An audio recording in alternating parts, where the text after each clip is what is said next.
Welcome to WROL Comic Chat. And so today with me, we have Hawk Guy. Hello, everybody. We also have Boomstam. Hello, comic friends. And Digidax. I've got a bad feeling about this. What are you talking about? It's always a great time anytime we can all get together. I'm sure it's going to be a blast. So, there's a lot of comics to cover. It's been a few weeks since we were all able to get together. Fortunately, personal lives and work lives and all that stuff gets in the way of the important stuff like comics and all of us hanging out. But I know we have a packed agenda, and so without further ado, I'm going to pass it over to Hawk Guy to walk us through. All right. First things first, DC had a monster announcement this week. I'm going to throw it over to Digidex to fill us in on what exactly that was. DC Comics, with the merger of Warner Brothers Discovery, has re-upped Jim Lee, superstar artist. He's also the chief creative officer of DC Comics right now, but he's been promoted to president of the brand. So, I think that's good news for everybody. I love Jim Lee. Oh, yeah, awesome. I hope he still gets to draw some comic books, though, because I really like his artwork. And Jim, if you're listening today, just say congratulations, and we look forward to all the badass stuff you're going to do. I appreciate the optimism, Burger, but there's no way, Jim. You never know. We're going to go worldwide on this thing. Maybe eventually.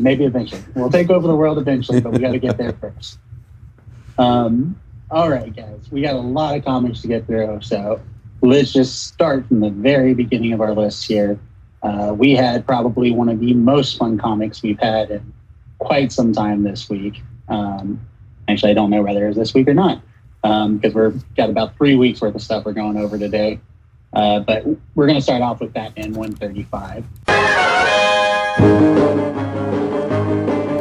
Boomstam, why do you not kick us off with what you loved about this, what made it great, and tell Burger why he should read this, because he does not read any Batman. It all started when Batman was fighting Failsafe, his own creation, a robot. And he lost, and he was blasted by this android, this robot, and he was pushed through the multiverse. He was sent to an Earth where Bruce Wayne had died. There was no Batman. That led to a world with all kind of superpowered versions of his bad guys. So we have a Two-Face that's on Venom, and a very different Catwoman and everything. And it all leads to a guy called the Red Mask. He is operating from under Arkham Asylum, and he is it's later revealed that he's basically a sane version of the Joker, who is trying to become the Joker. He's trying to go insane and trying to live up to his true potential, if you will. And as it turns out, he is actually responsible for creating Jokers throughout the multiverse. Because in Batman 135, Batman takes a little tumble through the multiverse after Red Mask, after the sane version of the Joker. And he meets all kinds of very cool versions of Batman, like the Injustice version of the Bats, the movie version of of Batman from the 1970s or 80s, I don't know. And he meets Adam West Batman in the comic books. So he meets all kinds of different versions of Batman and Joker, and he goes to worlds where the Joker has died, either by the hands of Batman or somebody else. And he also goes to worlds where the Joker is still alive, but because of the presence of Red Mask, it makes everything worse, whether the Joker is around on that Earth or not.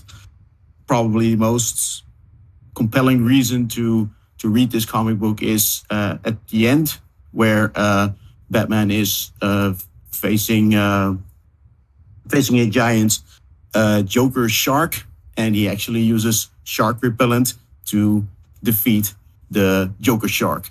I mean, if that's not reason for you to read it, I don't know what is. Oh yeah, that's the selling point right there. We gotta stop the episode right now so I can check it out. What did you love about it? One of the things I loved is that he learns, through all these Batmans, like Batman Beyond, the Dark Knight Returns Batman, Batman 89, Gotham by Gaslight, that in all these different worlds, he finally gets the answer. If he did kill the Joker, things would still be crazy. So him actually, betraying his rule of not killing, it doesn't resolve anything to kill the Joker. And I think that is something that gives him a little peace inside, knowing that he's had all the opportunities to finish the Joker, and it doesn't make any difference on the earth if he does or not. Yeah, just to build on that, like I said, Adam West Batman, Dark Knight Returns Batman, Batman from Batman Gotham by Gaslight, Adam West, Kingdom Come, the Arkham games, Batman Beyond, everything. It's every Batman everywhere all at once. One of the things that stuck out to me, that he notices that in the Batman Beyond universe that the Joker was Dick Grayson. He says he noticed that? Yeah, I believe that Bruce notices that. He's like, and I believe Dick Grayson's the Joker here, as he's going through. And he's hopping some of these timelines. He gets his hand back, like they make a Luke Skywalker-ish hand. The Dark Knight Returns Batman gives him his suit.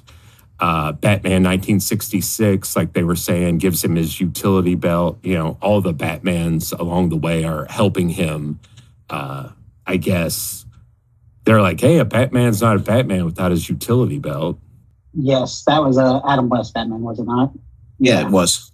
That's where he got the shark repellent. That's where he got the shark repellent. Oh, yeah. Not to mention the very last page of this. Well, actually, I want to touch on the second to last page because it reflects on one of my favorite not Batman run, but Bat Family runs, the Red Robin series,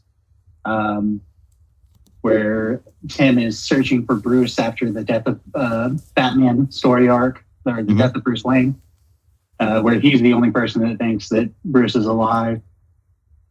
So this kind of touches on that, where Tim finds him this time. So I really love that. And then the final page where it shows not only is there a Batman on all these Earths, but there's a Batman of, I can't say it, Zeranon. On all these Earths. That was just a beautiful last page. I loved it. Berger, I'm telling you, even if you haven't read the whole story, just reading this issue by itself doesn't quite stand alone, but it has so much awesome stuff in it that it's definitely worth reading. Also has great Alfred and Batman stuff in it with this Alfred from this other just unbelievably good book. Really wasn't sold on Chip Zdarsky's run early on, but he really pulled it together with this. I agree. All right, guys, last chance. Any thoughts on Batman 135 that we didn't touch on? I think we annihilated this book. Yeah, well, this is the first book where he actually headbutts somebody and pierces them, right? He hits Red Mask with his... That's the first time I've ever seen him do that. Yes, I was actually going to mention that. I forgot about that. I absolutely loved him. Just headbutting him with the horns on his helmet was definitely the bat ears. Something I'd never seen before. All right, guys. Now we're going to move on. Action Comics 1054.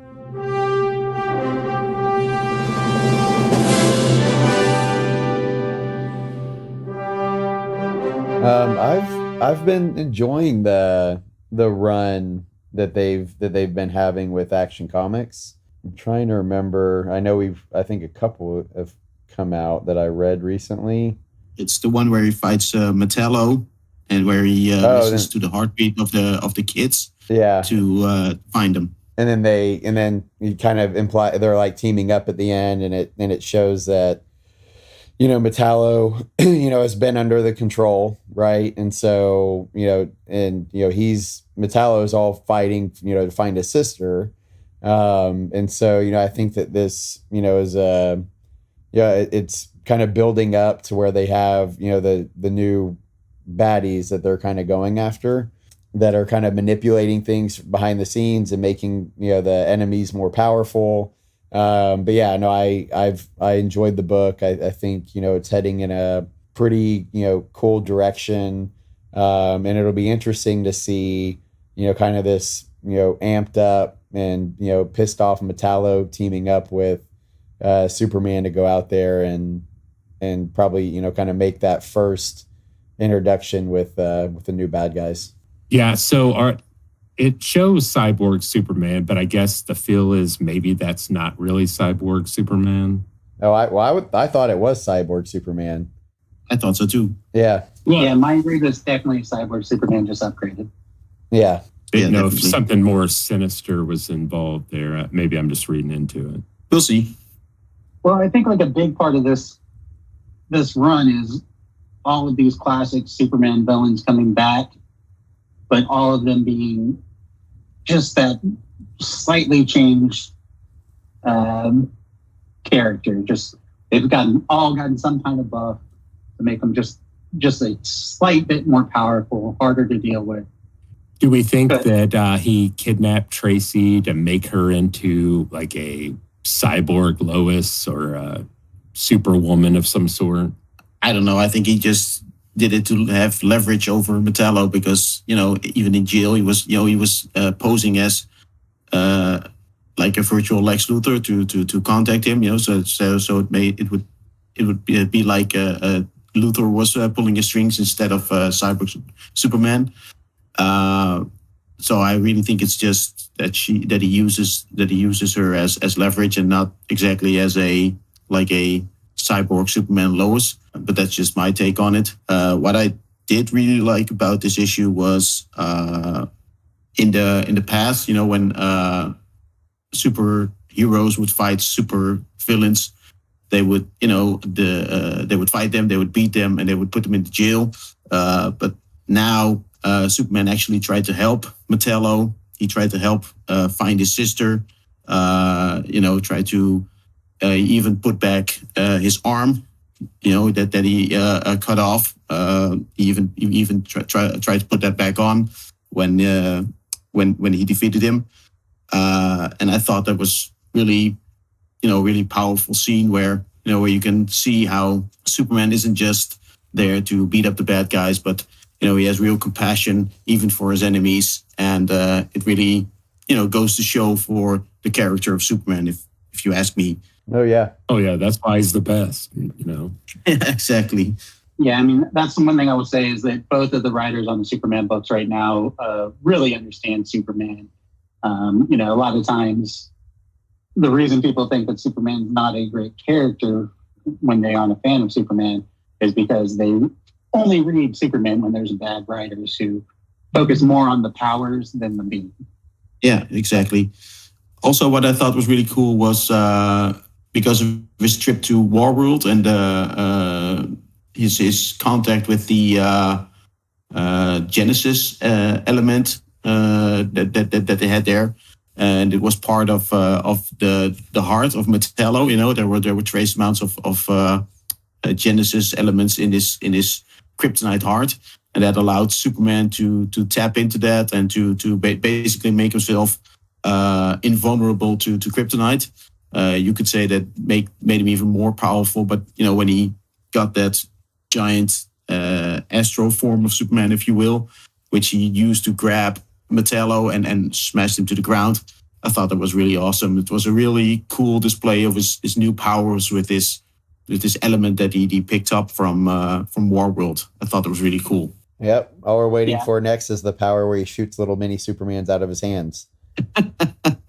Yes. Yeah. One of the pages that I really liked in this book was after the Super Twins were taken, and they have the full page splash art of Superman listening for their heartbeats so he can find them. Just really enjoyed how they did the art on that page. Just a really good visual representation of a power that's hard to show in a comic book. So thought that page was really awesome. I agree. Yeah. And in it, you even had the Supercorp in the background. And Boom already brought up the other page I was going to bring up. Is just that astral form of Superman when he, I'm just going to call it Genesis Superman, I think is probably the best way to describe it.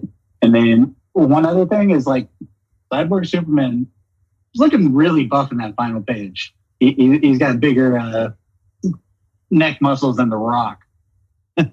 Yeah, he's definitely been drinking protein shakes. All right. And then I did have a quick question for you guys. Does anybody know who the heck that is showing up at the end of the Steel mini story? So I was going to bring up both of those. I don't know who that is, but I do like both of like the mini series in the back of the Action Comics. One kind of takes place before John Kent is trapped and ages, right? But in between the Doombreaker storyline, where it kind of does like the 30th anniversary of Doomsday or Death of Superman, right? And so one of the storylines is that, which I've enjoyed as well, and it kind of shows that John's still kind of learning his powers, but wanting to do good, and just that same person that you read even in his new comics, where he's out there looking for the best in people, trying to help where he can and all that. And so I've really enjoyed that book. And then the Steel one is more present time, as they have Steelworks, I'm kind not of sure I understand. Sorry, my watch is listening to me, I guess. Hopefully Apple likes it. She's like, I don't understand. Sorry, Siri, you just gotta read it for yourself. But I do like the Steel. It's more it's in the present.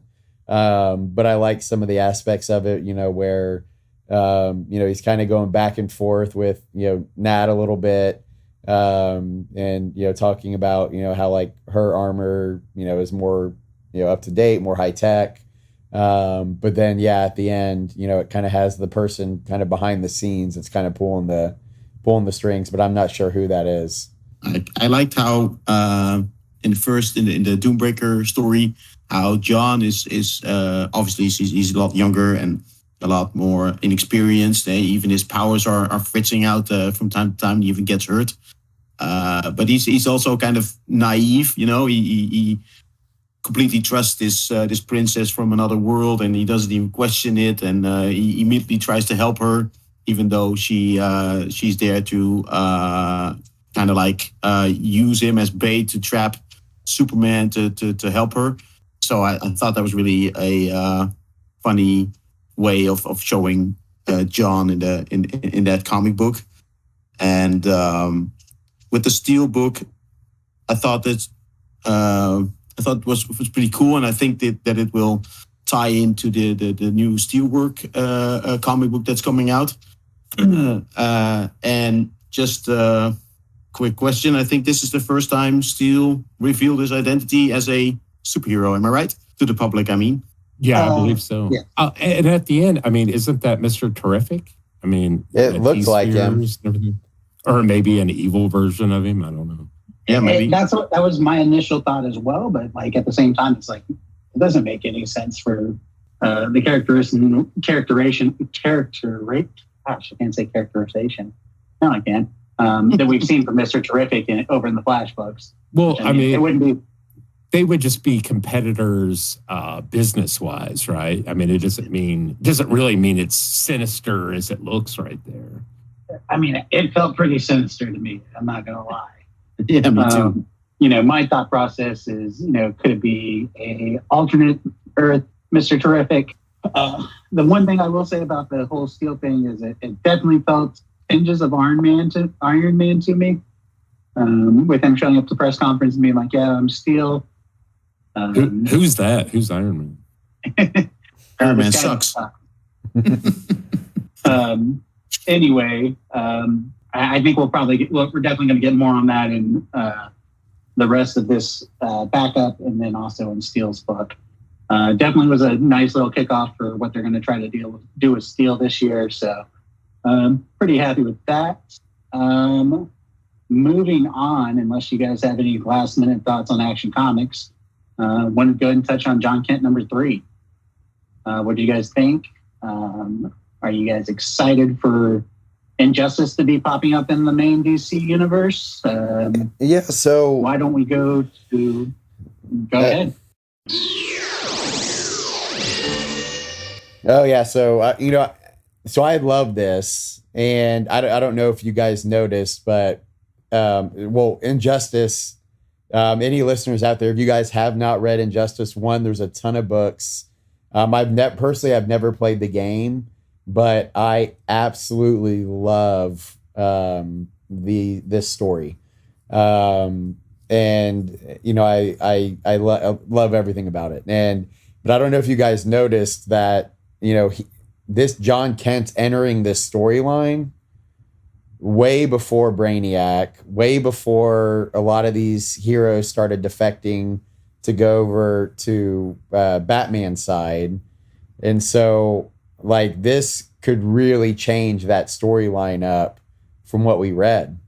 And so I don't know if you guys noticed this. So I think it's going to be really exciting to kind of see again, John, who is that person that always wants to help, even though he's gone through some really, really rough times, he continues to say, how am I going to go out there and make a difference here?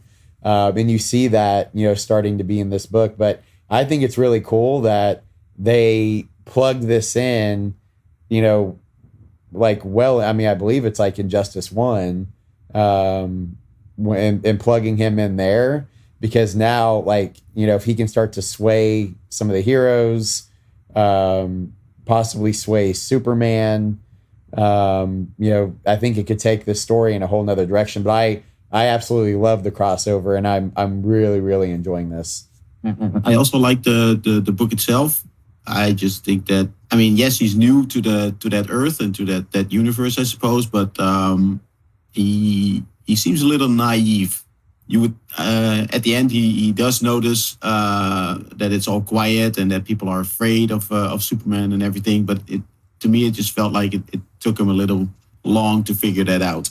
Well, that's supposed to be John's thing, man. He's naive. That's one of his superpowers. Yeah. When your dad's Superman, you kind of probably give a lot of people the benefit of the doubt. True. Yeah, he doesn't seem too bad. Hey. And you also have to remember that John comes from a world where he could never imagine his dad doing this. So getting over the fact that it's not his dad is one of the things that's definitely a challenge for him. Yeah, but he also had a encounter with a guy that looked just like his father, and he trapped him on a volcano. So that that should make you a little bit more suspicious, if you will, of guys that look like your father. Here's my who thing, are not your father. Evil Superman, you think just there's only going to be one. I did enjoy the Flash running up. He was like, "Hey, I usually don't press the issue, but are we going to get an explanation for this kid?" All right, guys. I think one thing I definitely want to touch on is John going to this world and this Damian definitely not being his Damian. I thought that was a nice thing that Tom Taylor set up in the book as well. I'm interested to see how that plays out, and rather John's able to break through to Damian, because in the whole Injustice universe, I thought Damian was one of the most far gone, especially in the first chapter of it. So, like Berger said, I hope John being there will be, like a force for good, and he can turn things around even for that universe. I hope that will turn out that way. All right, guys, we're going to keep moving here. We're going to talk about Lazarus Planet for one final time. I have pretty much talked Lazarus Planet to death, so I'm going to open it up to whoever wants to have final say on this. Final say, wow. I don't know. I thought it was. I mean, it started out interesting enough, the Lazarus book, but I'm not a huge fan of how it ended. Um, I mean, even the fight with Wonder Woman and Hera, it was a little bit short for my liking. Um, I think I the only thing I did like was that Wonder Woman got her powers from Mary Shazam, and then later on the goddesses at the end they gave Mary her own abbreviation of the word Shazam, and they each have each of the goddesses had their name connected to the new Shazam word. So Billy has a different Shazam than Mary does. They get their powers from different gods or goddesses.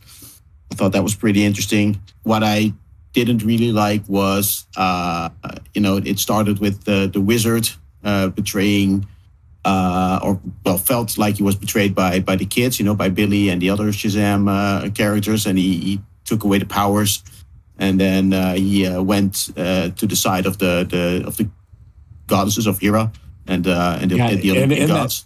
In that battle, he actually comes to assist Hera at the end, and then and then all of a sudden at the end he's like, okay, she's defeated, and you guys are worthy after all, and I'm going to give you your powers back. He was a big flip flopper. He's like, oh, Hera lost. Oh, well, hey kids, what's going on? You know what? You guys are worthy again. Hey, let's say Shazam. So Hippolyta shows up. She's like, whoa, hold on, wizard. I'm going to give her Mary and they start calling her Mary Marvel again in this issue, correct? Yep. Yes. And but also going on in the side that Nubia and Hippolyta defeat Hades. That's one of the big wrap-ups. And Nubia becomes the new queen of the Amazons, where Hippolyta has ascended to be one of the goddesses. All right, I know I said I was done talking about Lazarus Planet, but I have something I need to chime in on. One of the things about Lazarus Planet, and it's not just Lazarus Planet, it's also dating back to like Heroes in Crisis, and it's got me a little concerned about the upcoming Night Terrors miniseries, is DC has been doing a lot of these events that aren't really events. That they are solid ideas that can definitely be done in self-contained ways, or semi-self-contained ways, instead of taking over the line. I just haven't been satisfied with them. I think that the Robin, Deathstroke, Shadow War was another one that was like this. So that's one thing that I'm just a little bit concerned about, some of the ways they've been making decisions about what's an event. Yeah, that they could make it a little bit more self-contained and have it, not spread out to all the other books as much. Berger, did you have any final thoughts on either the War of the Gods or Clash of the Gods, or what it was called, or Lazarus Planet as a whole? Yeah, I mean, you guys did a great job with it. And I would just say, me for Lazarus Planet, if I had to sum it up in one word, it would just be meh. Like, it was okay. I think some kind of cool books came out of it. I know we're going to talk about it. I really enjoyed Spirit World. And you saw that come out of one of the books of Lazarus Planet. I like the fact that it was whenever it first started really introducing John's new powers.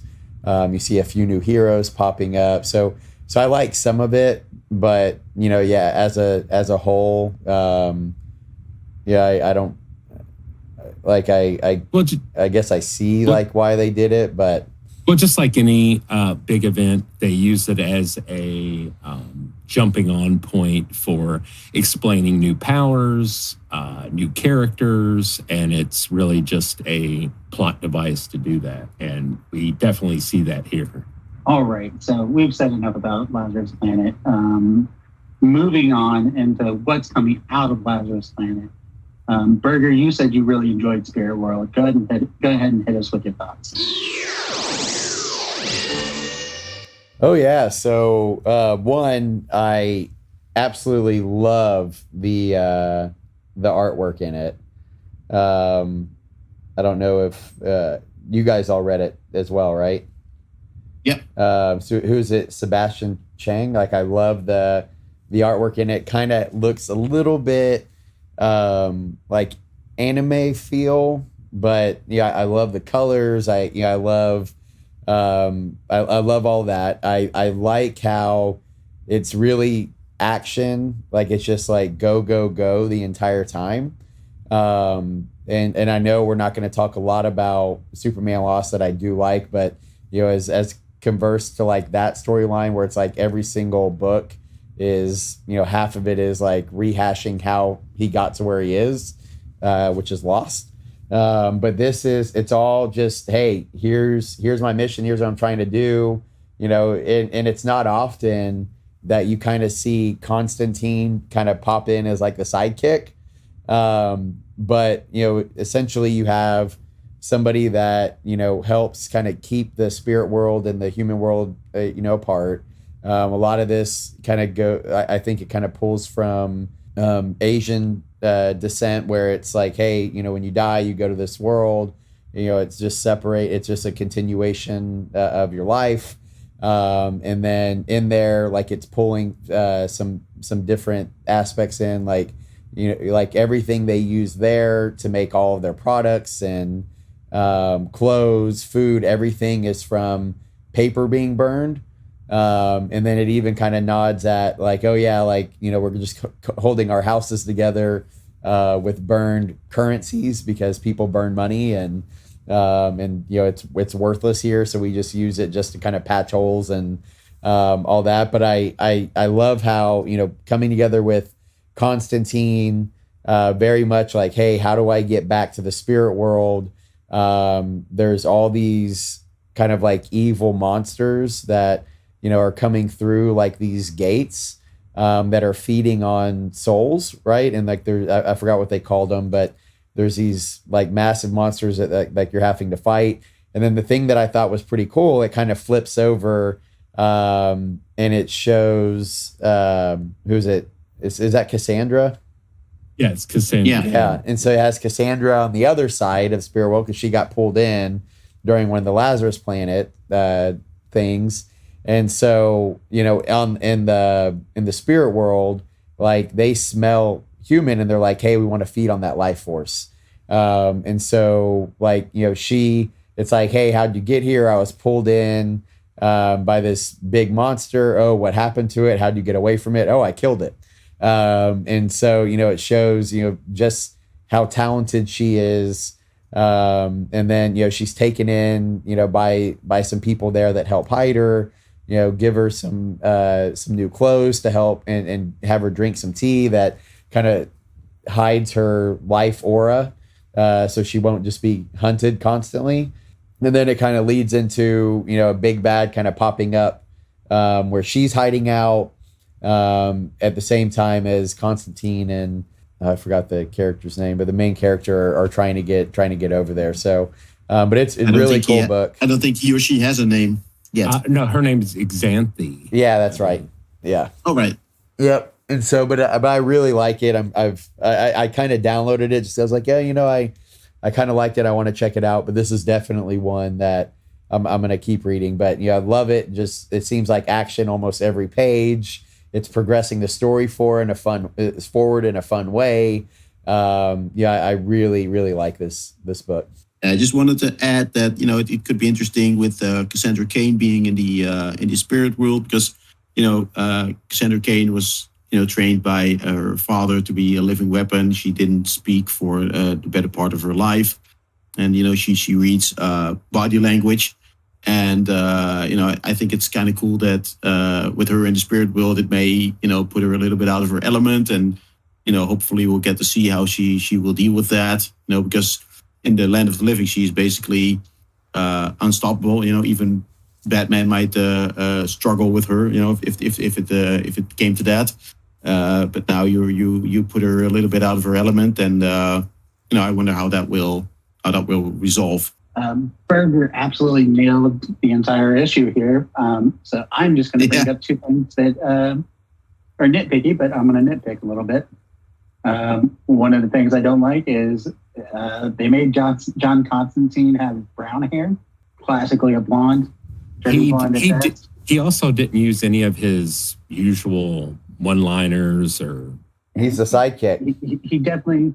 Well, he felt a little bit off, not only in appearance but also in behavior to an extent. And then the other thing that I'm going to point out, and they might fix it later on in the series, but he doesn't have a superhero in it. You know, the book's called Spirit World, but the main character does not have a identity. So that's probably the only two things that I can really point out that I didn't really care for about the book. But I agree with Berger. I like the book. I'm excited to see where it's going. The last thing I wanted to talk about is the ending of the book. What was your guys' takeaway from that with her mom showing up? Has she been dead? Has her mom been dead and figured out a way to come back? Or is it going to be some kind of evil spirit that's trying to trick her? What are you guys' thoughts? I feel like she's been dead and she's from the spirit world now. And that's why her mom was surprised. But I didn't read it, and it could be totally wrong. I didn't read it like her mom was trying to distract her from it, but I guess it is always possible. Yeah, I feel like, and I could be wrong here. You know, she rescued this small child at the start of the book, and that made me think that at first I thought it was her or him, whatever. So I think she may have died when she was very young, because of that reference at the start of the book. But yeah, then it would make you wonder how the mother would recognize her when she's a little bit more grown up. So I don't know. I guess we'll see what happens. For sure. Did you any thoughts? I like the issue. It was a good start. New character, fast paced. It's good. I'm going to say they're going to go non-traditional capes, type storytelling here. So it'll be something different. I guess anytime they need to do something in the spiritual realm, they will go through Xanthi here. But I mean, you guys wrapped it up. It's a good book, and yeah, I'm definitely interested in issue number 2. I believe out of all of us, and I may be mixing you guys up, but I think, you enjoyed Green Arrow 1 quite a bit, did you not? I definitely did. Definitely. I'm a big, Green Arrow fan. The issue starts with Ollie. It looks like he's washing up on the island again, and then it pans out, and you see he's in an alien space. Like, it's definitely foreign to him. Then we get into, it pans back to the Green Arrow family. We get Roy and Connor Hawke, which I don't usually, I don't remember ever seeing them interact before, but I mean, I could be wrong on that. But it was good to see, Green Arrow, or Roy, Arsenal, Black Canary, and then Leon shows up, who is also a Cheshire Cat, and her other alias is Shoes. And, I just like the introduction of the whole family. I've been enjoying the family books here recently in DC. Superman's got his whole family, along with the Bat family, the Flash family. So it looks like the direction the books seem to be going in right now. Yeah. No, I liked it a lot. I like that, like, the whole thing was kind of tying, what's going to be happening going forward together. Like, it kind of referenced a little bit of, Dark Crisis, but didn't go into too much detail on it. And, it just shows, Green Arrow, he knows he has some ways out, but he knows that he has to be there to stop what I'm sure will build up into, being, like a big bad. But, it's very much kind of reads like, hey, I'm underground, kind of, guerrilla fighter here, trying to stop what's going down. So I really, really enjoyed the books as well. We also see at one point Connor Hawke gets teleported away. Leon gets teleported away, just to be discovered that she was teleported where Ollie currently is. We don't know what's going on with that. And Ollie definitely has something up his sleeve. Yeah. You guys nailed the recap here. So I just want to bring a couple of highlights that I really enjoyed.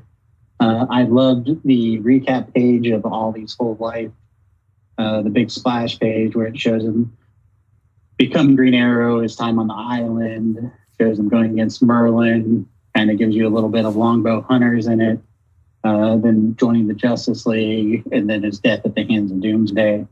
Really, really like anytime you get a big splash piece like that. I also really liked the Roy Harper and Connor Hawke side-by-side page.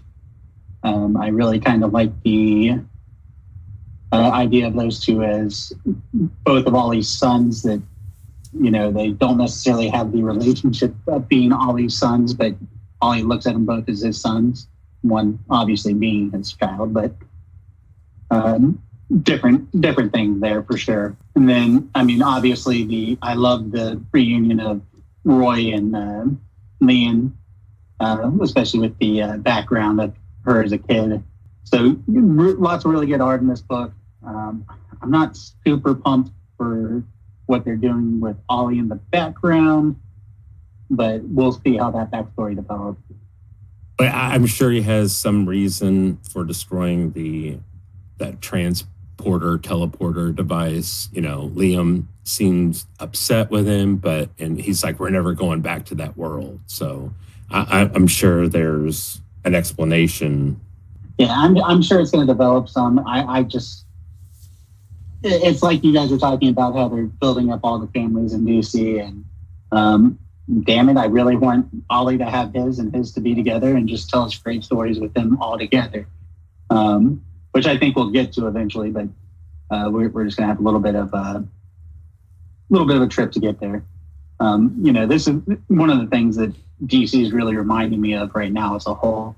Is right after Infinite Crisis, there was just so much connective tissue in all the books. It really felt like a cohesive universe. And that's one thing I don't feel like we've had in quite some time with DC. So that's something I'm really, really happy with, and I really hope that they continue on that path. All right, guys, that is going to wrap it up for Burger, Boomstam, Digidax, and myself. We will be back with a part 2 for you guys, trying to slim these episodes down, get into some lean, mean fighting shape. We'll see you for part 2. Bye.